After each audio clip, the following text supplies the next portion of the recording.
Okay, so I'm now going to show you some exercises you can do with a little Pilates soft ball. If you have one of these at home, it's quite nice, particularly for the lumbar spine. So you lie down, place the ball under the sacrum so that you're in a good position, not arched too much, nice and comfortable in the lower back. Just do a few breaths just to release the tension in the lumbar spine, breathing in and out and sinking onto the ball. When you're ready, when you feel it's relaxed a little bit, start with some little pelvic tilts. So draw up with the pelvic floor, in with the deep abdominals and curl the tailbone up.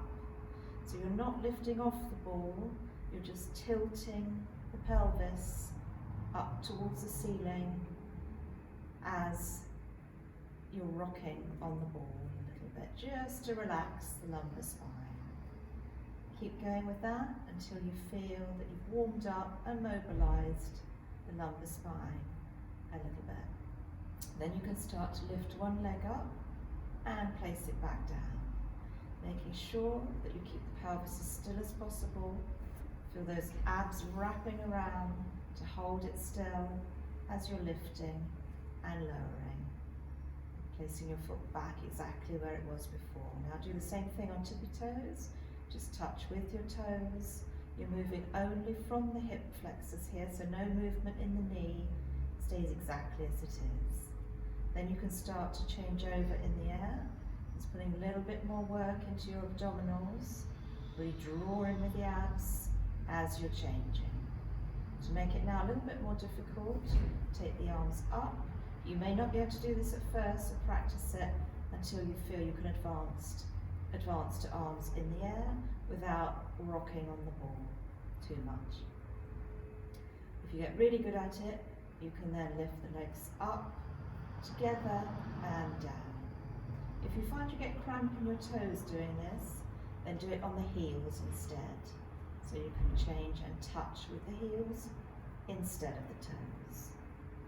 When you've done lots of these and warmed up those hip flexors, you can then draw both knees into the chest and get a lovely stretch through the lumbar spine. Really breathe into that and enjoy that lovely stretch through the lumbar.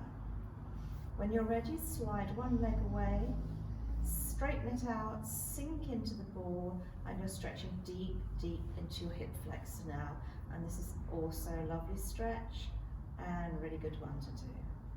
When you're ready, draw it back to your lumbar stretch and then swap over and take the other leg down.